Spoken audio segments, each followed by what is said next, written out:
Hi, I'm Meredith Curtis, and I'm so excited to be with you today. I'm from Powerline Productions, where we believe that learning can be fun. And of course, I'm going to talk about how to learn geography the fun way. And I love geography. My partner Laura and our families home co-op together for a long time with geography and history, and we've just had a blast over the years with these subjects. So today I'm going to talk to you specifically about different ways to make learning fun so that kids remember and so that you can create memories and not just homeschool. You want your kids to look back and remember that volcano. I was really surprised when, as my children graduated, and they would talk about things in their graduation speeches, that a lot of the things they remembered were the hands-on learning and hands-on fun. So the first way to teach geography the fun way is to travel. And you're thinking, well, I'm poor. I don't have a lot of money. Or even if I do have money, I don't have enough money to travel with my 9 children to another country. Yes, I understand that.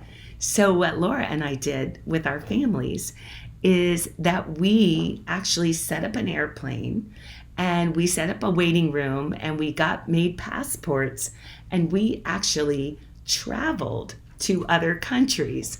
And it was quite exciting. And I'm going to put some links in the show notes of some articles where we actually traveled to other places so that you can enjoy them. But one of the things we did is over the years, we used passports to study geography, and they would travel to different countries and they would get their passport stamped. And then we also did a lot of mapping and other different things, which I'm going to talk about. But over time, we ended up with this curriculum, Travel God's World Geography. And that actually starts out with how to do your own plane trip. And you make your own passport. You can make copies for all of your children, and you can each have your own passport. So this has been a lot of fun. And this is, as you see, it's a really thick book because we just have so much fun with geography. So traveling different places around the world. Now, the Lord has allowed me to travel to some different countries like England and the Netherlands and Italy. Poor Italy right now. We really need to be praying for them. But in traveling to those different countries, not only did I see all the sites, the landmarks, but I learned about the history. I learned about the geography by seeing it. I saw the mountains in Italy. I saw the canals in the Netherlands. And I also got to taste the food. Oh my word. Coffee in Italy is to die for. And so I got to do all these things. I was basically immersed in the country for the amount of time I was there. So what we do when we travel to another country is we try to immerse ourselves in that country and its culture. So for example, when we are studying Hawaii, we might learn to hula. We might learn to make Hawaiian food, and we might put on a luau. That's what we did. We actually put on a luau. We also did things like we watched Gidget Goes Hawaiian and things like that to just try in every way we could to immerse ourselves in the culture. And of course, we watched videos about the island itself. There's so much on YouTube now. When I started, we had to go to the library and bring home stacks of books with pictures of different places. But now you can just go to YouTube and you can watch travel videos of all kinds of places. And sometimes those self-travel videos are actually amazing, even though there's like someone's Uncle Fred from Kansas, and he has this amazing picture or video. So we do that. And then another thing that we do is we do a lot of mapping. And so we get very familiar with our globe. And every time we read out loud, or every time we're talking about a place, we always find it on the globe. And that has just been such a blessing because our children get familiar with the globe, and then we talk about how you can't really map the earth well because our paper is flat, but a globe is, the earth is round. So one of the things we do as an experiment is take an orange and we draw a map on the orange, and then we peel it and lay it out and try to make it flat. And that's why so many world maps are just so different. They're trying to make allowance for the fact that a map is a flat piece of paper and our earth is round. But we take our mapping very seriously. I want to show you a couple of my kids' maps. And look at this beautiful map. So we give them blank outline maps, and then they color them and they label them with the country and the continent. And when they study a country, they do the same thing for the country. They also do landform maps. Now this is a landform map, and you can see the grasslands and you can see the water and things like that. When our children make a map, what we encourage them is make a map that will be a work of art and that you can show your children one day. Because look at this map. I mean, it is beautiful. I want to frame it. And some kids are like, oh, I don't want a map. That's so boring. But my friend Patty, we lead a homeschool co-op, and we actually did our curriculum, Travel God's World, in our co-op. And my friend Patty was in charge of the maps. And she had a map contest, and she gave prizes to the best maps. And that was so motivating. Suddenly, the quality of the maps went straight up. So that was really fun. The next thing is, and with mapping, we learned about longitude and latitude and how to find things and different kinds of maps. So we basically dabble in every kind of map that we can find. The next thing we do with making geography fun and helping kids remember is to get personally involved with a missionary. There are a lot of missionaries that you might know that are serving God in another country. You can read the missionary letter. You can you can write letters to the missionary. You can send care packages to the missionary. You can study the place where they are and be praying for them. So all those things help us to just really get a feel for that country. Now, there's also missionaries from the past.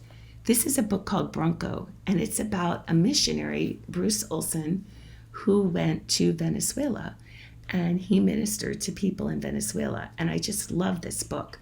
But there's so many missionary biographies. And so when we're learning about how we study geography, is that each month we take a continent and we take a landform. So in October, say, we'll do North America, that's our continent, and our landform will be deserts. And we'll start out by studying that big desert in the west of North America. Actually, there's 4 that kind of come together to form this giant desert. And then we move to other continents and we study different deserts there.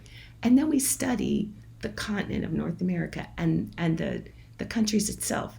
Then everyone takes a different country in North America. And we include Central America, by the way, in North America. And then everyone chooses a country and they do a report. And after they do the report, they present it to everyone else. And that's really, really fun. Along the way of studying different continents and different countries, we do a lot of crafting. Like when we study the Amazon rainforest, we make butterflies, tissue paper butterflies. When we're studying Mexico, of course, we make a piñata. And we do all kinds. When we studied South America, we made a big mural because that is a very common art form down in South America. So besides reading biographies about missionaries and studying missionaries, the last thing I want to talk about is with books is you heard about historical fiction, but what about geography fiction? That's stories that are set in different places. And this is one of my favorite series. It's called the Real Kids series. And these kids, their father is a video camera guy, and he takes them to different countries around the world. And you just really get immersed in that country. The problems, the blessings, the landforms, everything. They're really great books. I don't know if they're still published, but I know you can probably get them at used bookstores or on Amazon. So that's Real Kids, Reel. And I have all of them, and I love them. And we read them for a geography course. And another author I have to mention is our Robert Ballantyne. He is an author from the 1800s, but he does a lot of different books that are set around the world. Really good books, adventure kind of things that guys like. So the last thing that we love to do when we're studying geography is to eat. Now, in our family, we just love food. And we love to try new foods, and we love to eat delicious food. And so we started collecting recipes, and we actually bake our way around the world. And this is our Travel God's World cookbook. It is filled with recipes from every continent. And then sometimes we joke around.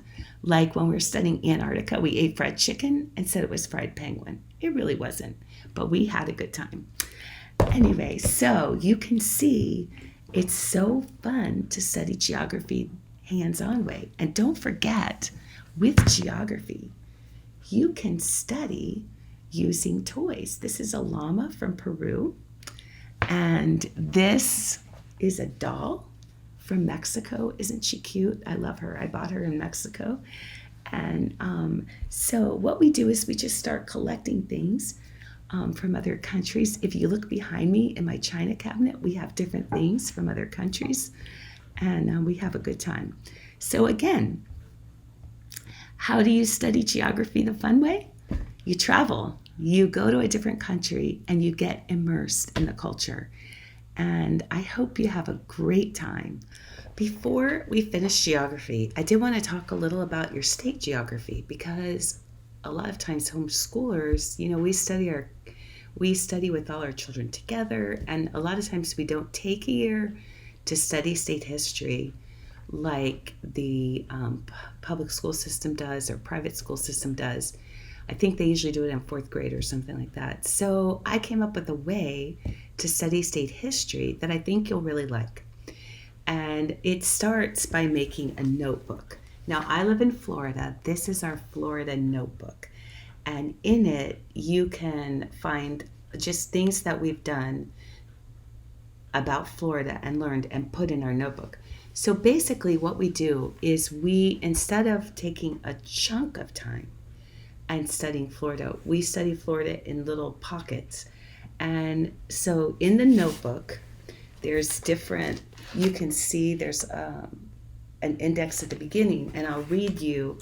It's symbols and emblems, natural resources, geography, topography, weather, climate, hurricanes, government, history, Christianity in Florida, culture, economics, and industry. So those are all the different things that we study. Now we probably will take a little time and say, okay, we're going to do a Florida unit study for a month, and we're just going to learn about some different things about Florida. And so I'm going to show you, this is Juliana's little book about Florida, and she has the mockingbird, that's our state bird, and she has the eagle, and this is a little ABC book, and this is my daughter and what she thinks Florida is. She's just a little girl then when she made this, and this is her little Florida ABC book. She also did a map of Florida, and you can see Lake Okeechobee, you can see the St. Johns River and some other rivers, but those are our biggies. And she also made a poem of Florida poem. And then here is the state tree, state flower, and state bird, the orange blossom, the mockingbird, and the palm tree. And here's another one. where she did the flag and the state tree and things like this. And then finally, the state seal. Now, those are just different things that she did when we did our Florida unit study, and we learned about different things. And that everyone in the family learned it at the same time, even though they were all different ages, and everyone put stuff in their Florida notebook. So but then the rest of it, we just learned here and there as we could.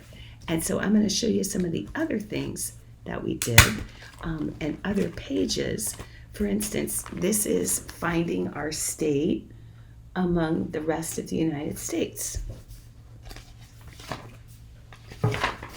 This is a little more about the state song and the state symbols. And I could go on and on through the notebook with different things. When we talk about industry in Florida, we're talking about oranges. That's a big industry. And tourism.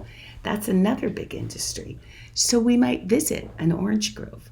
We might visit some of the biggest tourist attractions, which of course in Florida, really close to us, would be Disney World or the beach or things like that. So those are some really fun things that we get to do when we're studying Florida. We also, of course, have the oldest continuously inhabited city in the United States, right here in Florida. It's St. Augustine. And St. Augustine is just about 2 hours away from us. And we love to visit St. Augustine, and we love to explore and learn about history. So say the family just decides, we're going to go to St. Augustine. We're just going to take we're going to take a vacation and stay at St. Augustine. We get to add things to our Florida notebook. And here's some postcards, and just with a few things underneath. And as you can see, it's super easy to study Florida history a little bit at a time. Now, I'm definitely a book person. So when it comes to me, I love books. My friend Felice Gerwitz has written a mystery series with her daughter. And The Missing Link and Keys to the Past, these are two of the three books that they wrote, and they are set in Florida, a great way for geography literature where you can learn about Florida. Another thing when we're studying geography, now, maps, has anyone heard of maps? Or do we just use Google? If you can find maps, here is a map of Orlando. And I love maps. They're fun to spread out. As you can see, this map is huge. But we love to lay it on the table and find stuff and discover where we are. But if you don't have maps, you can go on Google and do the same thing. And the thing with Google is you can zoom in and zoom out and find places you never knew existed. I found this little restaurant one time looking for something else on Google Maps. Anyway, so studying Florida history doesn't have to be a one-year thing. Florida history and geography can be over time, and you just keep collecting all the information in your notebook. And of course, remember what I said, the fun way to study geography is to travel. You don't have to travel to your state, you live there, but you can travel to a lot of different places that are in your state, and every time you travel, you just get to add to your Florida notebook. So there you have it, geography. The funnest way to learn geography is to travel and to eat the food and to explore the sites, to get your passport stamped. But if you can't travel, the next best thing is to travel from your living room by immersing yourself in the culture and also reading books, learning about missionaries. And I hope you have a blast studying geography the fun way. God bless you. God bless you, and don't forget to visit us at powerlineprod.com. We can't wait to meet you, and we encourage you to sign up for a newsletter and get your free 100 homeschool hacks. And until next time, happy homeschooling.